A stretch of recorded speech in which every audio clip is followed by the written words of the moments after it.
ये है भारत का शिक्षा मंत्री, ओ सॉरी, ये है भारत का निकम्मा शिक्षा मंत्री। इसका निकम्मापन इतने बड़े स्तर का है कि 2024 में जब नीट का पेपर लीक हुआ था तब इसने कुछ इस प्रकार का बयान दिया था। जुम करो। निवेदन करना चाहूंगा सारे विद्यार्थी मित्रों को, आप अस्वस्थ रहिए। कुछ गड़बड़ियां सरकार के सामने ध्यान में आई है, उसकी जिम्मेवारी हम लेते हैं। तो लोगों को लगा कि ये सही बोल रहे होंगे। अरे ये नंगे होके गरम तवा पे बैठ जाए ना, फिर भी इनकी बातों पर यकीन मत करना। You are right bro. ये लोग अगर ये कहें कि ऐसा नहीं होगा तो मान के चलो वही होने वाला है, और वही हुआ। 2026 में नीट का पेपर फिर से लीक हुआ और पेपर रद्द करवाना पड़ा। 22 लाख से ज्यादा बच्चों ने एग्जाम दिया था। यही नहीं, अभी और सुनिए। कुछ बच्चों के पेपर तो इतने अच्छे गए थे कि उन्होंने मिठाइयां बांट ली थी, खुशियां मना ली थी कि गवर्नमेंट कॉलेज मिलने वाला है। पर उन बच्चों को क्या मालूम कि इस देश को एक निकम्मा शिक्षा मंत्री मिला हुआ है। बेशर्मो, शर्म करो शर्म। और मैं तो कहता हूं कि इनकी जांच करवा ली जाए। एक तो इस शिक्षा मंत्री की जांच कराई जाए, दूसरा एनटीए के प्रमुख की भी जांच कराई जाए, इनकी प्रॉपर्टियां चेक की जाए। पर ये लोग चेक क्या कर रहे हैं?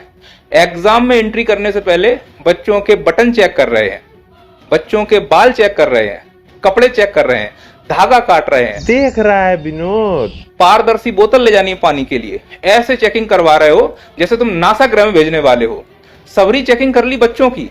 अरे इनकी जेब भी चेक कर लो। बिना इनकी साठ गांठ के पेपर लीक हो सकते हैं क्या? ये बड़ी अच्छी बात कही आप। लेकिन ये लोग मन से ऐसा दिखाते हैं कि इनसे बड़ा कोई देशभक्त है ही नहीं, और स्वीकार करने को तैयार ही नहीं होते कि इनकी शासनकाल में कोई घटना हो सकती है। जैसे बीजेपी के इस नेता को सुनिए आप। चैलेंज यू, कौन सा पेपर लीक हुआ? Are you telling me कि एक भी नहीं हुआ है? नहीं हुआ, बताइए कौन सा पेपर लीक हुआ है? क्या बोलूं मैं इस पे?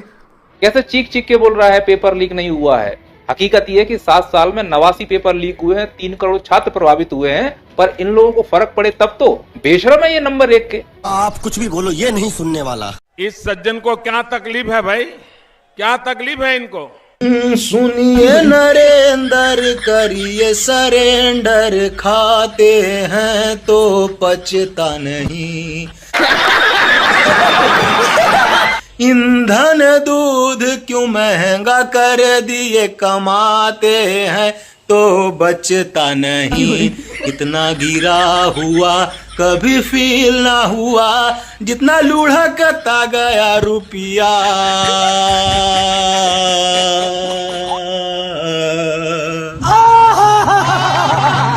क्योंकि तुम ही हो, अब तुम ही हो इस देश की प्रधान जी। सिस्टम भी, संविधान भी, इस देश की पहचान भी।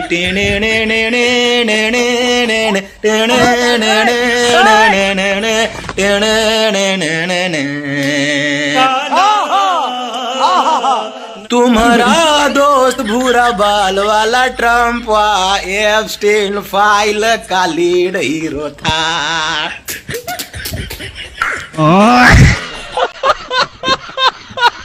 मिलते थे तुम जब दोनों साथ में, जमानिया मुस्कान तुम्हारे फेस पे था। मीडिया हुआ बनाया जैसे बहुआ हुआ, और बन गए तुम पप्पा। शाबाश। एलजी, वर्लपूल, गोदरेज का वॉशिंग मशीन तुम्हारा पार्टी के सामने है फेल। बेरोजगारी में लइकन जब बैठे थे धरना पर, मार लाठी भेज दिए जेल। 399 का रिचार्ज 999 हुआ, क्या सेंचुरी मारेगा रुपया।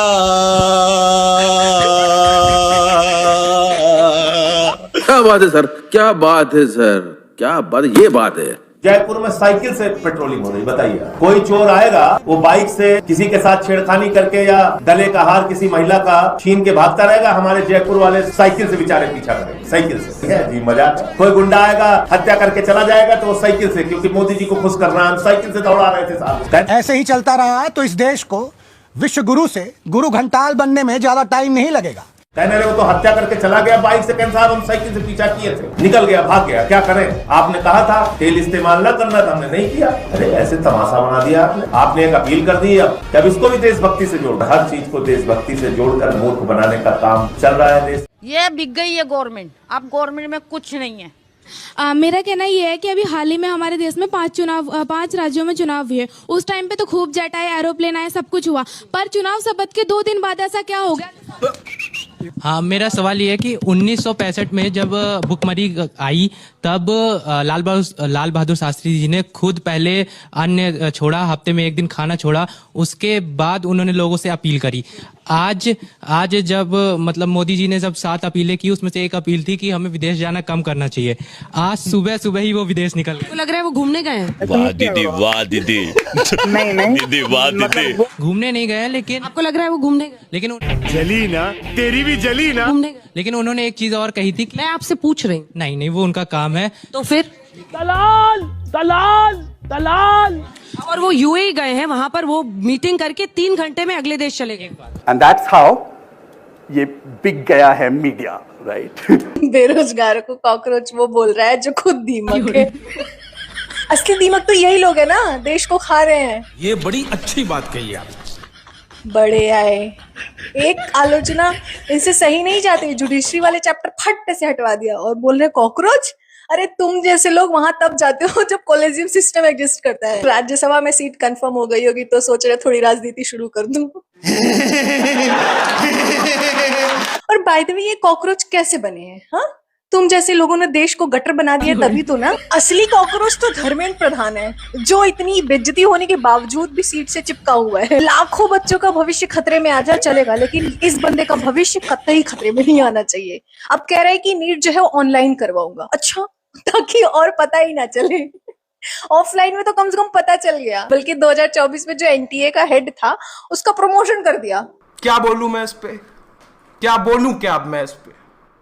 मतलब इन लोगों में क्या है, जो गलत काम करेगा उसका प्रमोशन होगा और जो अच्छा काम करेगा उसका डिमोशन। बात करते हैं बेरोजगारों की। अरे इन पे काला हिट डालो, इन पे।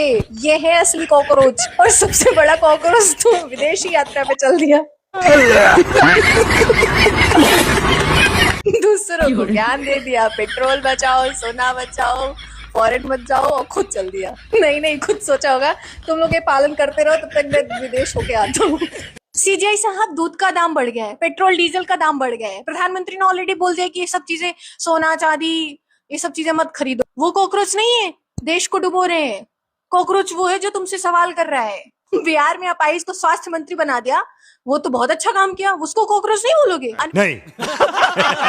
अनपढ़ देश चला रहे उसको कॉकरोच नहीं बोलोगे?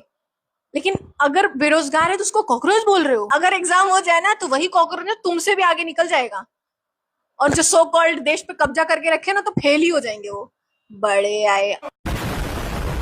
आगे जब बोलने से पहले ध्यान रख लेना, ठीक है? देश में जज बने हो तो हम लोगों की देन है। तो लेने के देने पड़ गए।